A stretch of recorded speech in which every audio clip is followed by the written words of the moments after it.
Nah, apa sih efek yang terjadi kalau tubuh atau DNA terkena radiasi? Oke, jangan lupa like dan komen. Bismillahirrahmanirrahim. Assalamualaikum warahmatullahi wabarakatuh.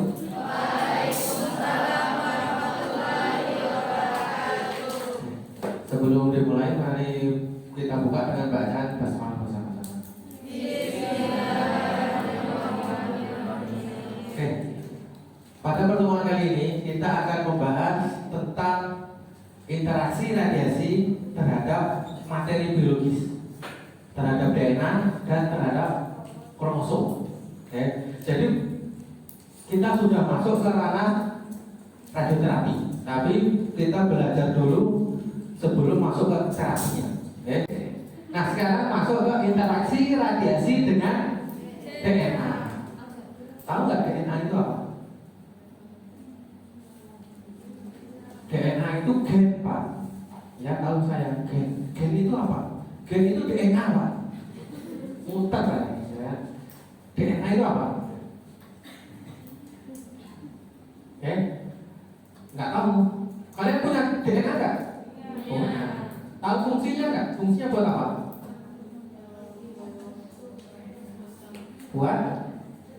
Buat punya aja, Pak. Sakar.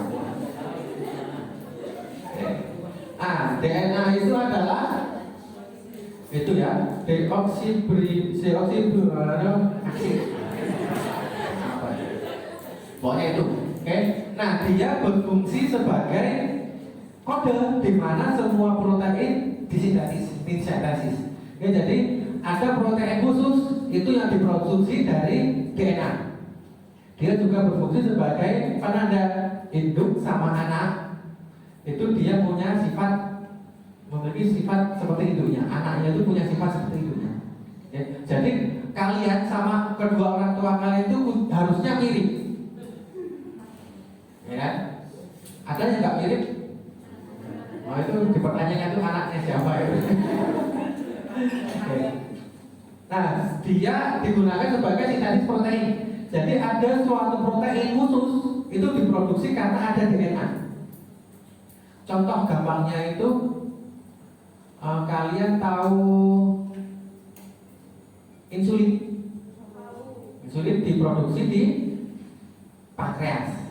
Nah, karena pankreas itu mengaktifkan gen khusus yang memproduksi insulin. Oke, dan seterusnya. Ada juga kelenjar tiroid menghasilkan lendir dan sebagainya. Itu diproduksi khusus karena ada DNA. Nah, dia berfungsi sebagai informasi genetik. Jadi antara satu orang dengan orang lain itu beda. Oke. Yang kedua, berperan dalam duplikasi diri dan pewarisan. Oke. Untuk ekspresi informasi genetik, untuk mengarahkan sintesis RNA. Jadi DNA itu kayak anak tangga ya, ada kanan ada kiri. Tapi RNA itu satu bagian saja. Itu namanya RNA. Oke. Nah, selanjutnya ada sebagai kode cara mengaktifkan protein dan menonaktifkan gen. Oke. Dan juga pembuat protein. Oke. Sekarang saya mau tanya, saya punya tebak-tebakan. Kalau bisa jawab, saya kasih tiga. Oke. Air, kalau besi, kalau dipanaskan akan memuai, memanjang. Ya kan? Kalau didinginkan akan menyusut, menjadi lebih kecil. Itu besi. Udara juga sama, kalau dipanaskan memuai, membesar. Kalau didinginkan mengecil. Ya kan? Sekarang saya mau tanya, air kalau didinginkan menjadi es, ya kan? Itu membesar atau mengecil. Nah, apa sih efek yang terjadi kalau tubuh atau DNA terkena radiasi? Apa efeknya? Oke. Nah, yang pertama adalah terjadi kematian selnya mati. Oke. Ini bagus, selnya mati. Kalau tidak, nanti ada kemungkinan yang kedua. Oke. Yang kedua adalah terjadinya kehilangan lapitasi reproduktif atau yang disebut dengan kemampuan reproduksinya berkurang atau hilang. Yang ketiga terjadi mutasi. Ini salah satu yang tidak diharapkan, terjadi mutasi. Nah, kalau dalam radioterapi itu yang diharapkan adalah nomor 1 dan nomor 2, sel kanker itu mati atau kemampuan reproduksinya itu berkurang. Yang pertama kan kanker itu kan cepat membesar, diradiasi biar tidak cepat membesar atau mengecil, seperti itu targetnya. Nah, tapi sel dia itu punya kemampuan untuk memperbaiki diri. Jadi kalau ada kerusakan DNA, maka DNA itu harus diperbaiki supaya tidak terjadi mutasi gen, mutasi DNA. Nah, proses perbaikannya itu ada 2 kemungkinan. Kemungkinan pertama berhasil, terus normal kembali. Yang kedua adalah kegagalan. Kegagalan bisa menyebabkan 2 kemungkinan, kematian sel atau terjadi mutasi. Itu. Jadi seperti itu. Nah, DNA sendiri itu dia terdiri dari 2 utas benang yang berikatan membentuk resa ganda atau double helix atau seperti anak tangga, undang-undangan namanya tangga itu. Ada kanan, ada kiri, ada penghubungnya di tengah-tengahnya. Nah, DNA dia itu induknya tulang punggungnya itu terdiri dari gula. Yang lurus-lurus itu kanan kiri itu dari gula. Nah, penghubungnya itu ada 4 gugus, yang disebut dengan GACT, guanin, adenin, sitosin, sama timik. GACT itu grup band ya? Bukan? Saya nggak tahu soalnya, nggak tahu kayak itu. GACT. Nah, ikatan gula A, gula C, gula G, gula T. Nah, nanti dia akan membentuk anak tangga, seperti itu. Nah, setiap GACT dia itu punya tangan berbeda-beda. G sama C itu tangannya 3, pasti 3. T dengan A itu tangannya 2. Tangannya 2. Kalau C sama G pasti 3. Jadi dia pasti berikatan. Jadi C pasti berikatan dengan G. Dia bisa dibalik G dengan C atau C dengan G. Nah, T dengan A itu tangannya 2. Dia pasti berikatan 2 itu. Tidak mungkin C berikatan dengan A, itu tidak mungkin karena beda tangan, jumlahnya beda. Nah, pasti dia berikatan dengan C dan G. Ikatan ini namanya ikatan fisika, ikatan hidrogen. Dia bukan berikatan secara kimia ya. Kalau kimia itu ikatannya kuat, jadi susah untuk lepas. Jadi proses pembentukan protein itu nanti DNA antar tangga itu lepas, terus mensintesis protein. Tapi kalau berikatan kimia itu susah lepas. Makanya yang gampang, maka dia berikatan secara fisika dengan ikatan hidrogen. Tahu nggak ikatan hidrogen itu apa? Pasti nggak tahu, karena belum saya kasih tahu. Ikatan hidrogen ya. Nah, ikatan hidrogen itu terjadi pada air. Kalian tahu air kan? Saya back ke slide awal ya. Air itu ikatannya itu wujudnya itu kan O sama H di ujung. O dan H di ujung.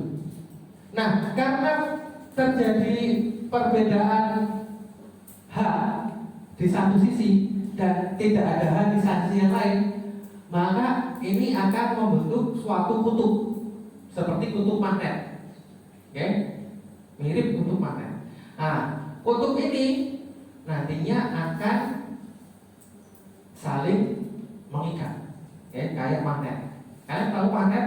Nah, mirip magnet. Nanti dia akan berikatan. Ikatan ini namanya ikatan hidrogen. Nah, dalam hitung-hitungan fisika, air H2O itu dalam bentuk beratnya, oksigen itu beratnya 16, H itu beratnya 1, jadi ini harusnya beratnya 18. Kalau 18 itu harusnya berbentuk gas, harusnya berbentuk gas, tidak berbentuk cair. Tapi di sini air itu berbentuk cair. Terus air itu punya sifat pelarut.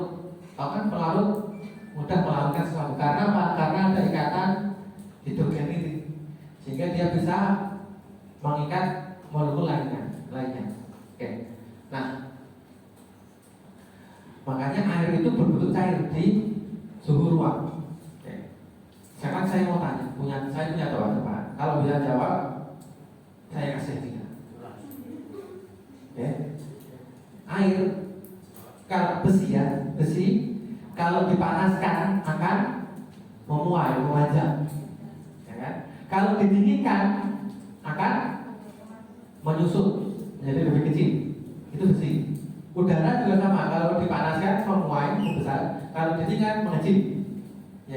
Sekarang saya mau tanya, air kalau didinginkan menjadi es, itu membesar atau mengecil? Siapa yang membesar? Ada yang jawab membesar. Gak usah takut. Oh, bagus. Ada yang kecil? Gak usah takut, tadi ada suara yang kecil.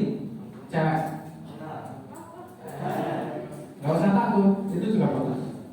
Karena berani jawab.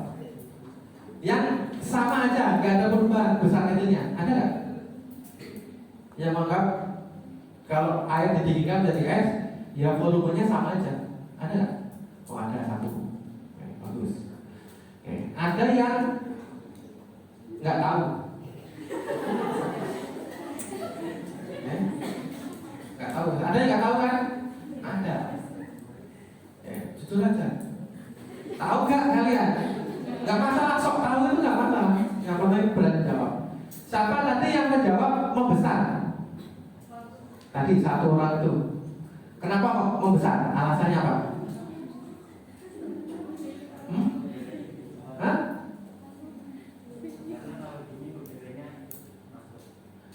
Kalau saya kasih wadah dalam bentuk plastik, kan udaranya nggak masuk. Ayo. Siapa yang bisa jawab? Nah, saya jawab aja. Jawabannya adalah membesar setiap 30%. Tapi belum, itu pertanyaannya. Jadi belum dapat lagi. Nanti ya. Jadi air itu kalau didinginkan itu malah justru membesar sekitar 30%. Makanya es itu mengapung. Karena dia lebih besar daripada es. Nah, mengapa kok bisa membesar? Itu pertanyaannya. Siapa yang bisa jawab? Saya kasih dia. Saya traktir makan di Rocket Chicken. Saya traktir makan, sudah dapat ayam, sudah dapat nasi, dan minum es teh. 8.000. Jadi kalau cowok-cowok ingin ngirit traktir cewek itu di Rocket Chicken aja atau di Olive. Olive 8.500. Kalau di Rocket 8.000. Nah, saya tahu, biasanya juga langganan. Ya, kenapa? Kok bisa? Apa? Kepadatan meningkat itu harusnya menyusul. Kerapatan jatuh semakin merapat. Ya, kalau merapat harusnya menyusul. Kenapa? Nggak tahu? Menyerah? Nah, karena ikatan hidrogen ini putus. sehingga antar air itu melebar, menyebabkan dia mengembang. Ini intermezzo aja.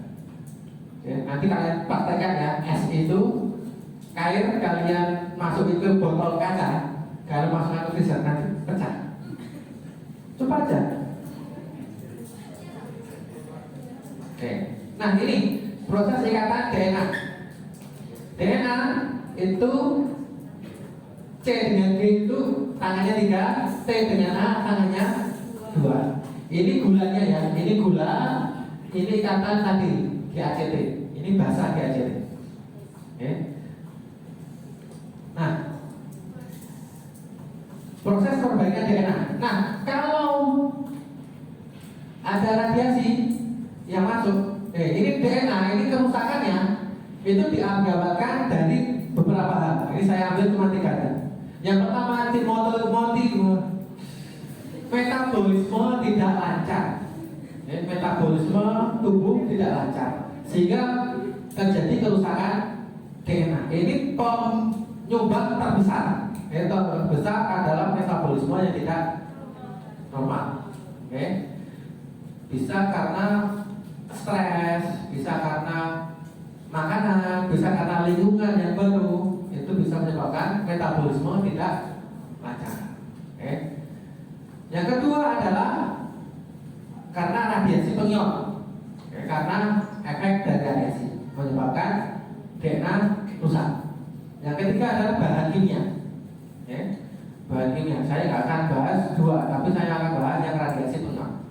Nah, mekanisme perbaikannya secara garis besar itu disesuaikan dengan kerusakannya. Apa sih yang menyebabkan rusak? Apa sih yang rusak? Kayak motor, kalian punya motor kan? Ada yang punya ya. Itu kalau yang rusak lampunya, nggak mungkin kan yang diperbaiki bahannya, kan nggak mungkin. Pasti yang diperbaiki lampunya. Sama, DNA juga sama. Kalau kesalahan dapat diperbaiki dengan mengaktifkan DNA repair, maka akan kembali seperti semula, normal, tidak akan terjadi apa-apa. Tapi apabila DNA tidak mampu diperbaiki, akibatnya adalah kesalahan yang fatal. DNA sudah tidak dapat diperbaiki, maka ada kemungkinan sel itu mati. Lebih baik mati daripada hidup membawa pengaruh yang buruk. Ini kayak pepatah mengatakan lebih baik mati daripada hidup membawa sial. Nah, kemudian sel dengan DNA yang normal akan meneruskan perjalanannya untuk melengkapi siklus yang tersisa. Jangan sampai DNA nya rusak tapi masih ngotot ingin hidup. Kayak pepatah mengatakan, hidup pun susah, hidup pun enggak, mati pun enggak mau. Ada enggak gitu? Tapi kalau kalian insya Allah enggak ya, karena kalian masih mendapatkan kiriman dari orang tua. Tapi kalau udah lama nggak lulus ya, kalian kan sekarang D4 ya, lelek lalu D4 sekarang, udah nggak lagi D3. 4 tahun kuliah, orang tua bayari sama ngasih konsep, nggak lulus. Orang tuanya makan, orang tuanya ini anak ini kurang ajar ini, dibiayai udah dikasih 1, nggak lulus. Ya udah nggak usah dikasih lagi, stop.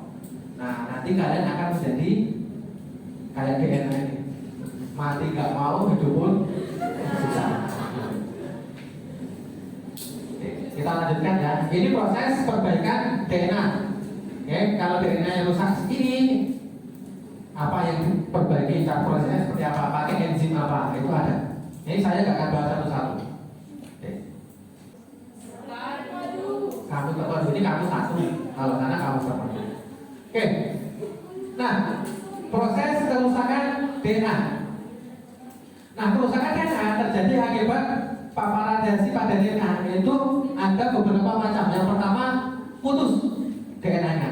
Ada putus double sama putus single. Nah, yang kedua adalah perubahan molekul. Molekulnya berubah karena ada tempelan atau pelepasan dari zat kimia rantai karbon. Yang ketiga adalah kerusakan di gulanya, di tulangnya DNA itu rusak karena gulanya terkena radiasi. Yang ketiga adalah selanjutnya adalah perubahan ikatan DNA. Oke. Nah, dan masih ada 1000 kasus lebih dari kerusakan DNA akibat radiasi. Saya tidak akan bahas satu-satu ya. Oke. Ini siklusnya, siklus DNA. Oke. Siklus DNA-nya perbaikan. Nah, sekarang kita bahas pemutusannya. Ada 2 jenis putus tadi, langsung dan tidak langsung. Oke. Nah, yang langsung dan langsung saya nggak akan bahas ya. Nah, minimal energinya itu sekitar 10 sampai 20 elektron volt tergantung lokasi. Oke. Nah, tapi unitnya adalah putusnya 2 rantai itu bisa disebabkan karena satu radiasi besar terus putus semua. Satu rantai keputus karena satu radiasi yang besar, atau karena 2 radiasi yang kecil dilalai pas di atas dan bawahnya. Oke. Kebetulan pas kena atas dan bawah sehingga DNA putus. Oke. Nah, dengan dosis antara 1 sampai 1,5 gray itu bisa menghasilkan sekitar 1000 pemutusan DNA yang tunggal dan 50 sampai 100 pemutusan ganda. Oke, DNA itu bisa putus antara single atau double. Kalau dikasih radiasi antara 1 sampai 1,5 gray itu sekitar 1000 pemutusan single. Oke.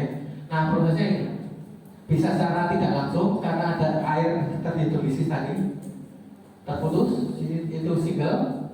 Yang kedua double, bisa karena langsung radiasi putus rantainya, atau ini kena baru ini kena sehingga putus. Oke. Ada 2 kemungkinan kalau yang double. Nah, kalau molekul itu dia bereaksi dengan OH radikal. Oke. Dia ditempeli sama OH radikal sehingga bisa mengubah ini bisa menjadi yang T tadi bisa menjadi C, atau C bisa menjadi A, atau menjadi G, bisa berubah-ubah. Itu yang menyebabkan tangannya tadi kan ada yang 3, ada yang 2. Yang 3 menjadi 2, yang 2 bisa menjadi 3, sehingga tidak pas, akhirnya bisa putus. Oke.